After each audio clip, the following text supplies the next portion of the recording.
First of all, welcome everyone. I mean, this is an extraordinary group here.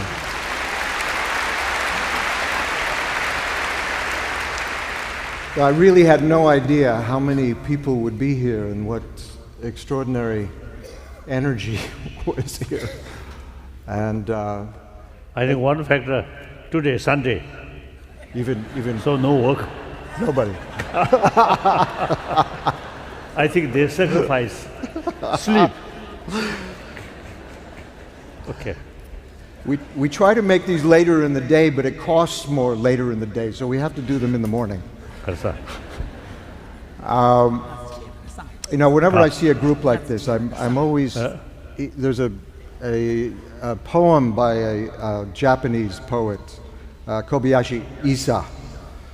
A very simple poem that under cherry trees there are no strangers.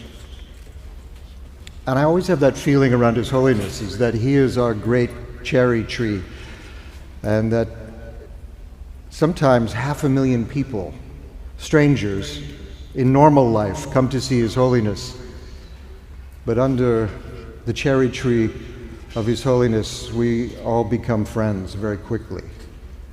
He has that unique ability to find that common denominator of life force, joy, love that animates us. And I've never failed to see that happen anywhere in the world, whether it's been in India, of course, where literally 500,000 people will show up in Bodh Gaya or Siliguri or Ladakh or wherever, and immediately we're all in a very small, close family friendship. Or if it's in America or Europe, South America, and Mexico, I've seen incredible things there with His Holiness. I'm here today as the chairman of the International Campaign for Tibet, so I think the talk we'll have this morning, which will be about 25 minutes, will focus on the situation and has it's evolved since the 50s and the present.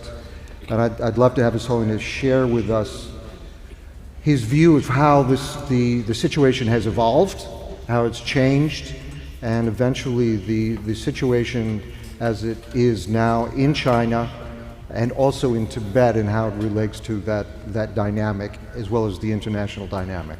I think if we have time, I'd like to get into also His Holiness's feelings about this rather crude form of nationalism which we're seeing evolve around the world now. It's very unpleasant and crude nationalism, tribalism. So we'll see how far we get in this talk. We have about 25 minutes. So, Your Holiness, just to start with the evolution of the International Campaign for Tibet, this, to the best of my knowledge, it came from 3 people originally: Lodi Gere Rinpoche, and Van Walt was in that first group too, and Michel Bohana came to you with an idea, probably in around 1988. And from my own side, we had just started, Bob Thurman and I had just started Tibet House, and I was becoming much more politicized at that time. But do you remember what your vision was, or your hopes and dreams for ICT and the international political movement to help the Tibetan people? Of course, very important, because I think as far as 6 million Tibetan people's determination is concerned, very strong. But we need support from outside world. So therefore, this organization, I think right from the beginning, very, very active. First day, I think, I feel it is very important. Tibetan struggle, not just politically. I think now more and more people, including many scientists,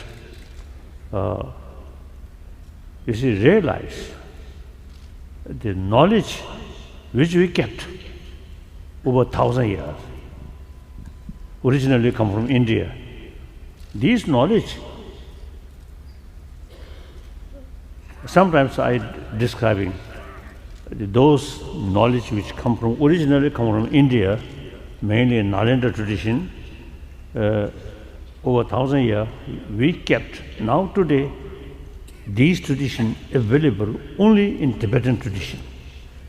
So that, beside sort of Buddhist practice or Buddhist thing, but psychology and philosophy like quantum physics, and then logical approach. These things I consider, I think, the treasure of world, I think. So therefore, Tibetan issue very much related with that. If Tibetan issue is just political, then I will not, already now, I think some of them may know, 2001, I retired from political responsibility.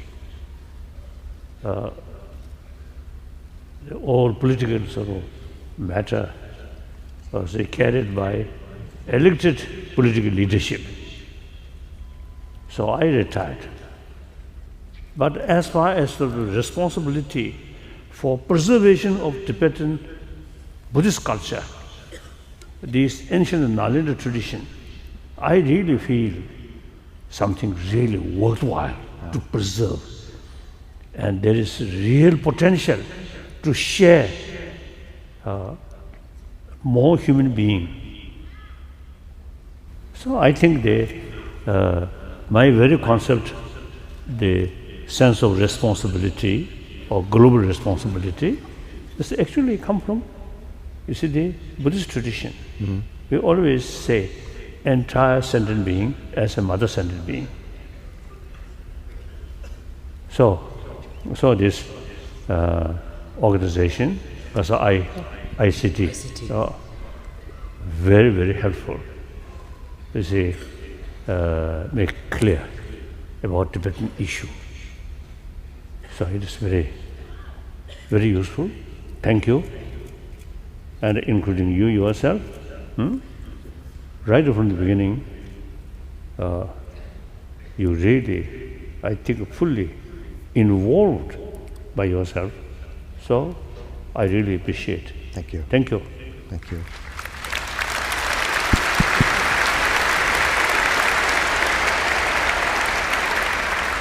No, I remember being in Bodh Gaya in '86, I think it was. His Holiness, I met him in Dharamsala in 1982, and I had been a student of Zen at that time, Japanese Buddhism, and it completely captured me, and I had a daily Buddhist practice, which was a wonderful thing to establish. But when I met His Holiness in the Tibetan community in Dharamsala, my life radically changed, obviously. And I saw the fullness of the possibilities of taking the teachings of the Buddha very seriously in the 360 degrees of what his teaching was, and that the ability to completely transform one's mind and one's life we were capable of that kind of incredible and complete transformation. So it certainly set me on a path. But when we met, I remember very clearly in 1986, and I was on my way leaving Bodh Gaya, and I was brought to your rooms, and you said to me at that point, you know, we need a lot of help, us Tibetans, and we need to rely on our friendships in the rest of the world. And I think it was in those years where you realized that the Tibetan dilemma, the paradigm, had to be internationalized to really help the people inside of Tibet, that it couldn't be kept as a small dialogue within Asia, that it had to be internationalized. And that really was the root of the impulse to create International Campaign for Tibet, which what Siring Jampa has just said, we have offices all over the world now, and I think are doing extraordinary work. Your Holiness, could you talk to us? There's so little that we know about what's going on inside of Tibet and the lives of Tibetans inside of Tibet and how that has evolved. When you left in 1959, obviously there was chaos. No one knew exactly what was going to happen at that point. And could you describe a little bit about your thinking as you left Tibet in 1959 and went into exile in India, what you saw as the future of Tibetans in exile, but also the ones who had to remain inside of Tibet?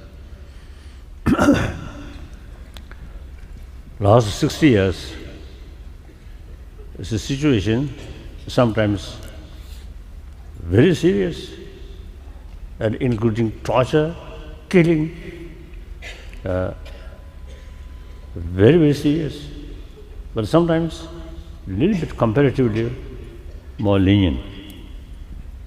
For example, during Cultural Revolution, or just before Cultural Revolution, around 56, the open revolt started from eastern Tibet. Come, Lizang.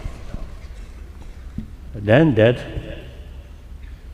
also the crisis spread Amdo area, northeast Tibet, 1958. So a lot of people killed. Many people, arrest.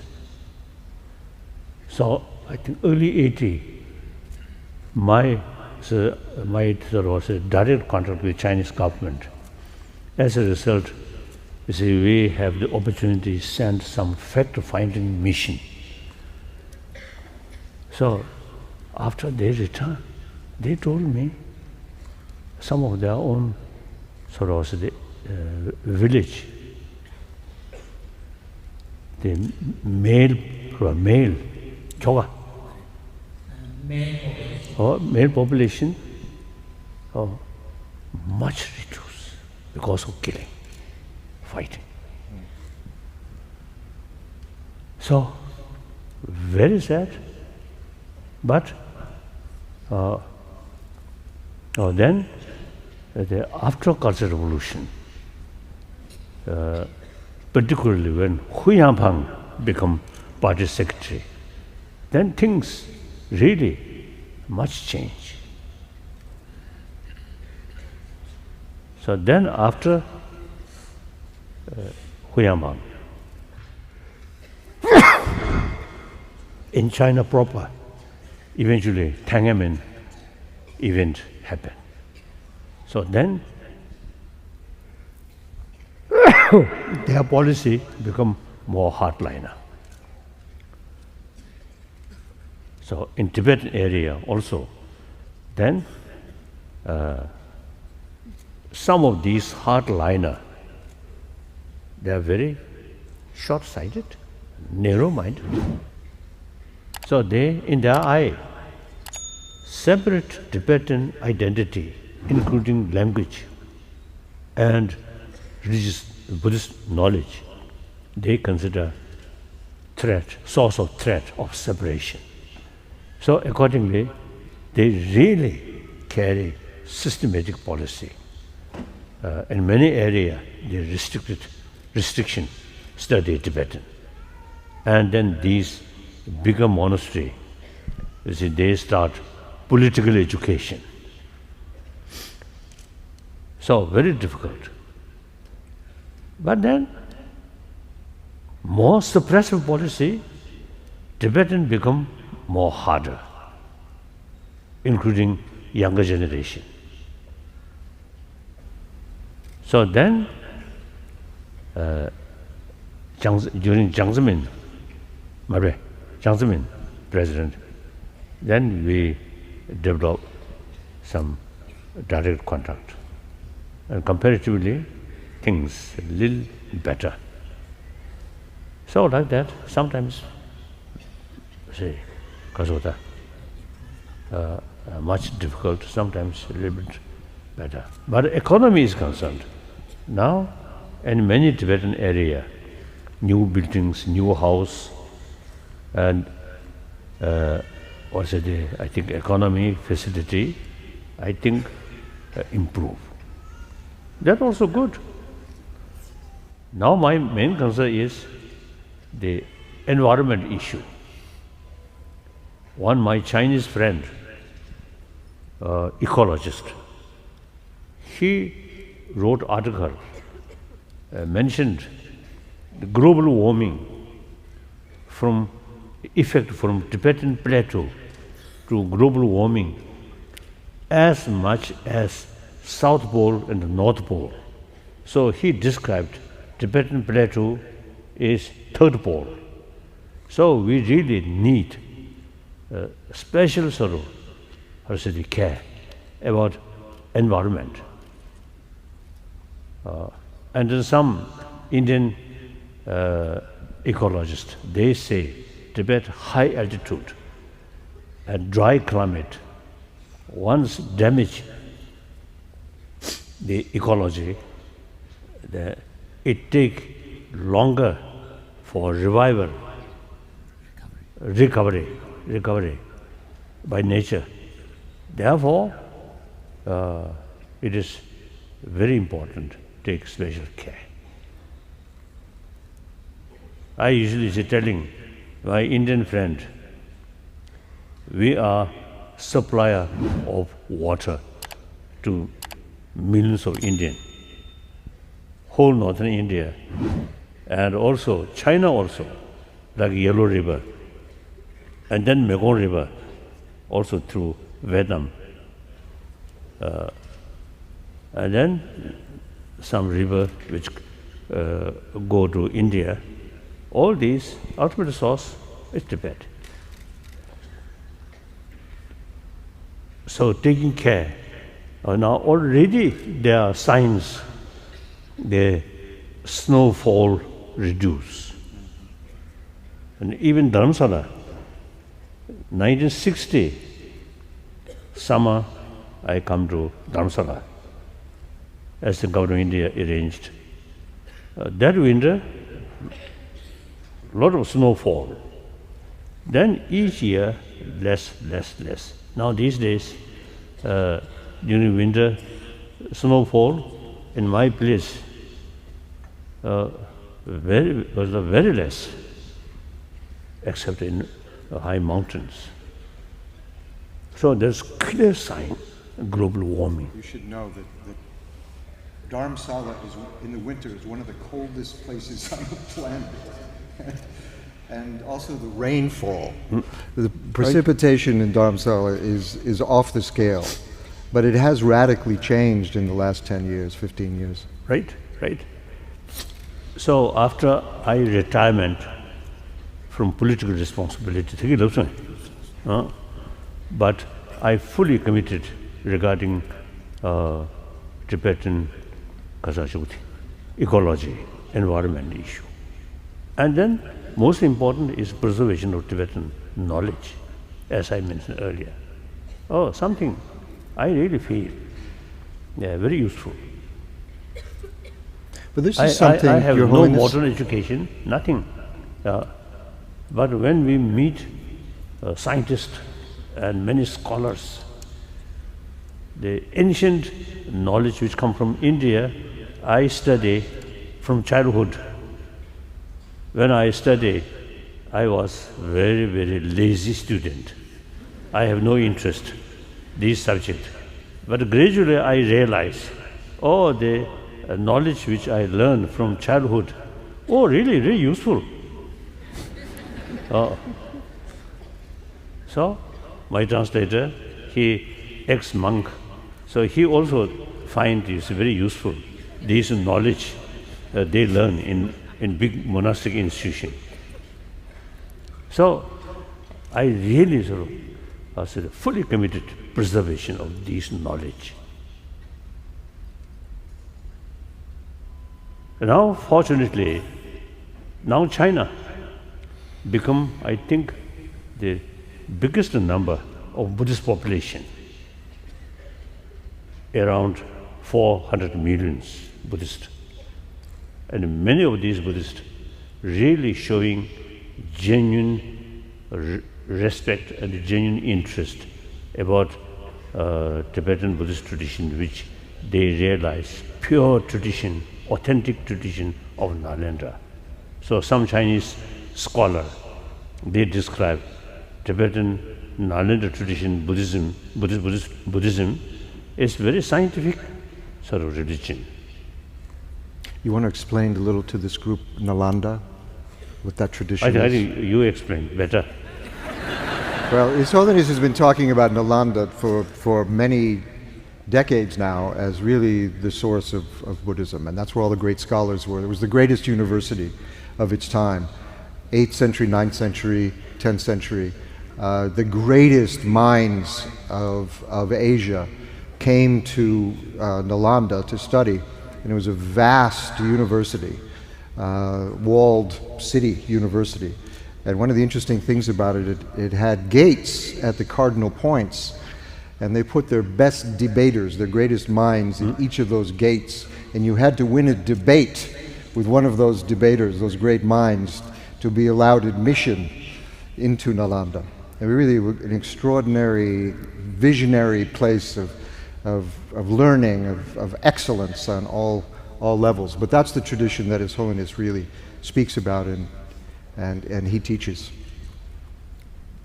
So, they, like Nagarjuna and Arya Sangha and so on, these great masters, they are writing, we still use as a textbook, we study. Firstly, these root texts learn by heart, memorize. Then each word explained by teacher, according commentary mainly wrote by Indian Nalanda masters. Then also the Tibetan master. I think that book which translated from India, mainly Sanskrit, then Pali, altogether about 300 volumes.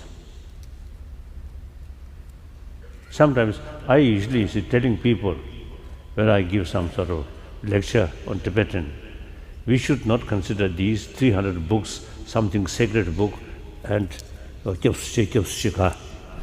not only as an object of worship. These are the texts. We should study these books. So these among the about 225 or something volume wrote by Nalanda masters. Really excellent. So in Tibet tradition, is some monastery, not much study. They carry some rituals. I openly telling them, these are outdated. If you simply carry ritual like that, that unfortunately become keeping blind faith. No. Now reasoning, debate, very important. So about now more than I think 40 years, I appeal all Tibetan monasteries should start, even those who say traditionally not studying these books, should start study. So most of them listen that. And then nunneries, nuns also, you see, should study equal way. So now 2 years ago, about 20 nuns, Kishima. That's the highest academic degree in the Tibetan tradition.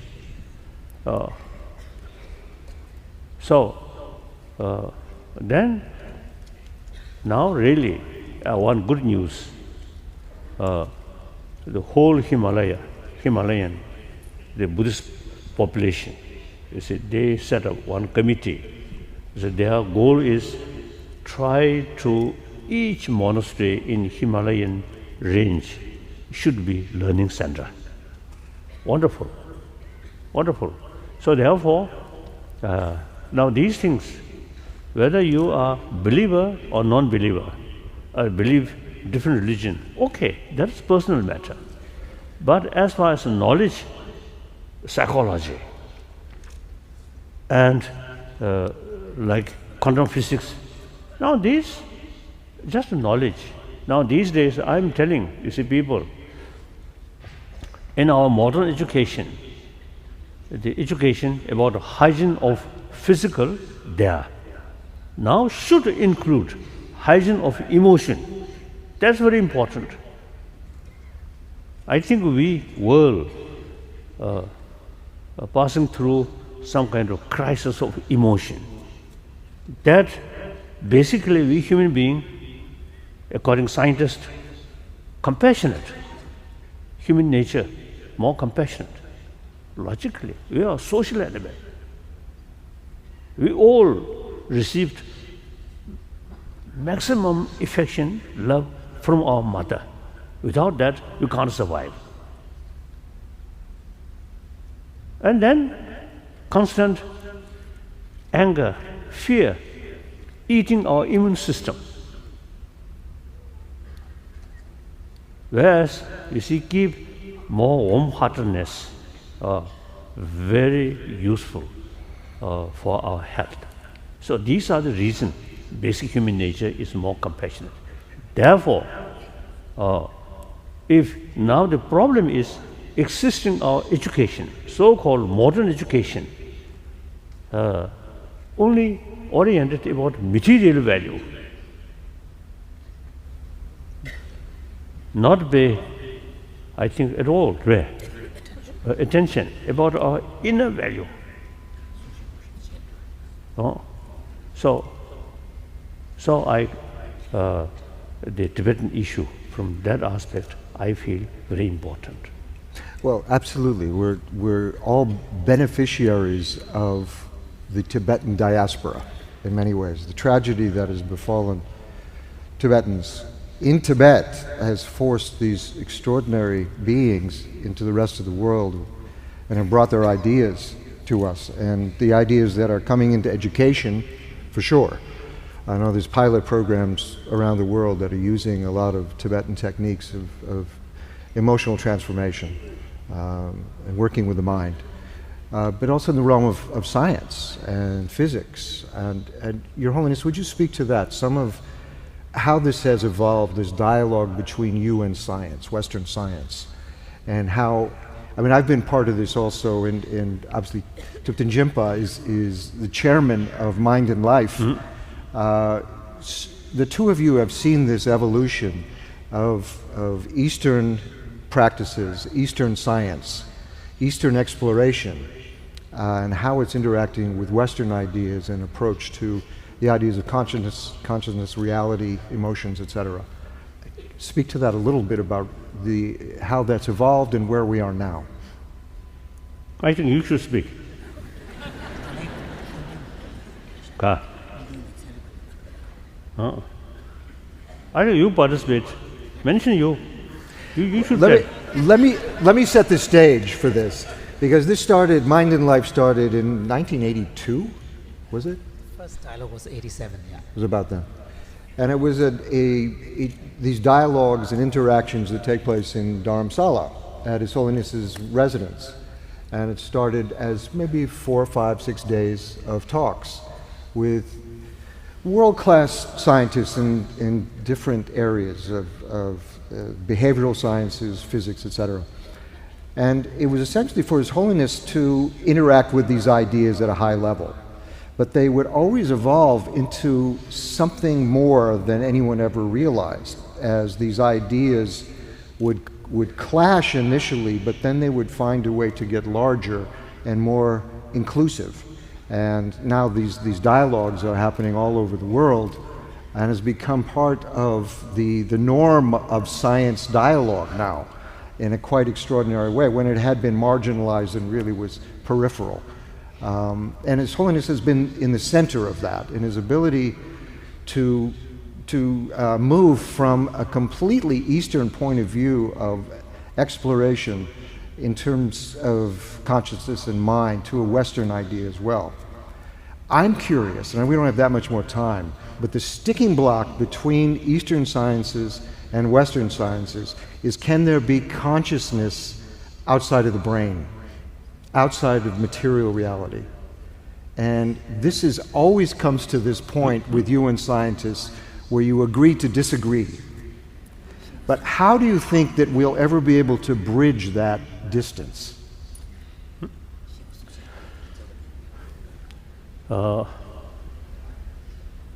And our sort of contact or discussion with scientists, mainly four fields: cosmology, the essential sort of concept already mentioned some Buddhist text. All galaxies is to come from 5 elements, then dissolve into the space. Come and go, come to go. So it's already mentioned. But more detail, like Big Bang, we can learn from scientists. Then neurobiology, Tibetan medical system, more knowledge about a physical condition. Although in our practice, there's a certain yoga practice, also you see mentioned about the different element of the body and the different sort of, channels like that. Then, physics, quantum physics. Quantum physics is concerned, I have keen interest. So I have some discussions with many scientists about quantum physics. Where we discuss one here, one sort of Indian nuclear physicist, now he no longer.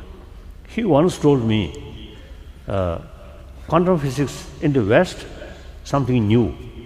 But in India, over 2,600 years already developed the quantum physics, the concept of quantum physics already there. It is true. So when we discuss with quantum physicists, you see, it seems, you see, we have better knowledge than the scientist. One thing. Then the psychology. As far as the psychology is concerned, I think Buddhist psychology highly advanced. I usually describe Indian psychology, ancient Indian psychology. Buddha himself, product of ancient Indian tradition. So, Indian psychology, I think more than 3,000 years. So therefore, psychology is concerned, knowledge about mind is concerned, you see, many scientists, you see, they really very, very eager to learn from our knowledge, like that. Then till the late 20th century, it's a scientist, only brain. Beside brain, nothing. Now gradually, because you see, they experiment. Some people who really have deeper experience through meditation, they, through training mind or meditation, affect their brain. On the brain, effect on the Plus, brain. Particularly on the, explained in terms of neuroplasticity, brain plasticity. So therefore, now some brain specialists, now they begin to accept there is another factor which affects our brain. So that we call consciousness, like that. So like that. And when they start dialogue with scientists about 40 years ago, I expressed my desire to some my friend, one Westerner, who follow Tibetan Buddhism. Then some of them warned me, be careful. Science is killer of religious faith. So therefore, be careful. Then I start with the sort of the, also the, with the sort of Buddha's teaching. All my followers should not accept my teaching out of faith, but rather thorough investigation and experiment. So therefore, I thought, no problem. Then I start. So now, eventually, I think the scientific knowledge, not much effect, so the Buddhist knowledge or Buddhist faith. I think the Buddhist tradition, some effect to scientist mind. Yeah.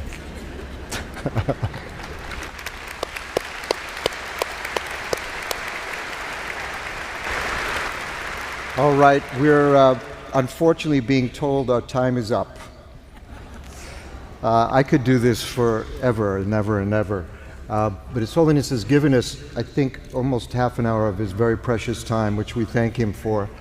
There's so much more to talk about. I would ask everyone here to please remember the people inside of Tibet and how difficult their lives are right now. Yes. Please think about them. Please see if there's some way that you can help them. The International Campaign for Tibet is a vehicle that you can trust, that will help them inside and outside of Tibet. So please keep those Tibetans in your thoughts and in your hearts. And Your Holiness, thank you so very, very, very much.